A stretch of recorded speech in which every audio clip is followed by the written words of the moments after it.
And we understand, Mr. Speaker, even in media, that the BBC is funded by taxpayers' money in Britain, meaning that BBC is funded to push the foreign agenda of the British people internationally, Mr. Speaker.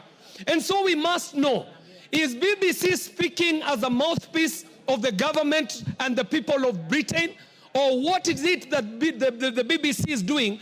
Could it be an attempt to untwist this country so that they can rescind on the rider that we put on their training of the Batuk units in Kenya, Mr. Speaker, and perpetuate a history of extractive economy, oppressive economy, and exploitative economy in a very unfair trade balance between Kenya and the UK. Mr. Speaker, even as we debate this matter, it is not lost to us that yes, there were unfavorable events that took place in the time and the lead up to the finance bill. These people, I don't know what their intention is. Their intention could be fuel more harm and whatever. I don't know what their intention is. But from the young people that have spoken, it has actually created more anger.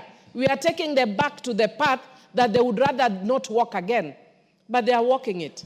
And we don't know at what point somebody else will fuel it again. You can't stop the media. Somebody else will fuel that anger again. And so for us to deal with it, let this parliament take that mandate to deal. When we had post-election violence, Mr. Speaker, I was lucky to be in this parliament, I think, where we do in that parliament. Mr. Speaker, we set up a select committee. We walked all over this country. And because as human beings, we have a nature to forget. When we thought we had moved on, I remember in one case, we met a woman whose husband's head had been decapitated. She went to her home with the husband's head. And we were dealing with people who are angry, people who are depressed.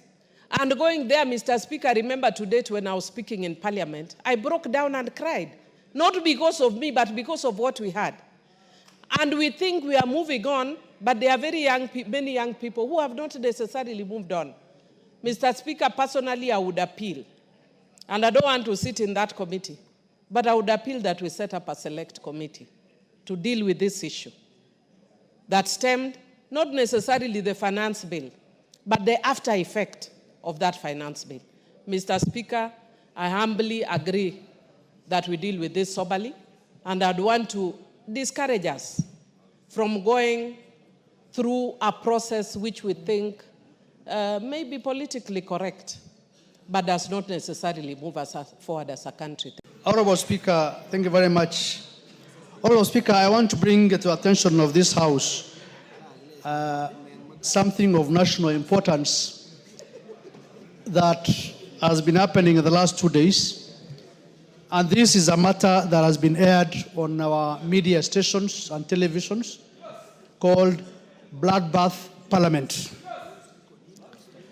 Honorable Speaker, that documentary was run by BBC World Service, and it's been run through our national media stations. And it captures or talks about the event that happened in June the 25th. A very sad day indeed, tragic and shameful. Tragic in the sense that we lost lives of our fellow Kenyans. Shameful in the sense that democracy of the parliament was about to be infringed. And nevertheless, it has come at this time, a time that we have really moved on. We spoke about that issue in this House, discussed it, sympathized, mourned our fellow Kenyans who passed on during that day. However, it has come at this time again. As much as we agree that our fellow Kenyans lost their lives, unfortunately, but we also moved on to ensure that we reconcile the country as we move on.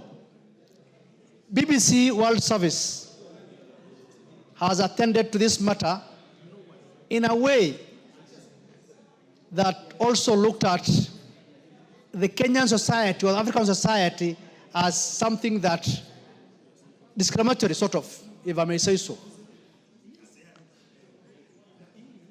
Honorable Speaker, it looked like our media stations also picked it up without questioning how BBC World Service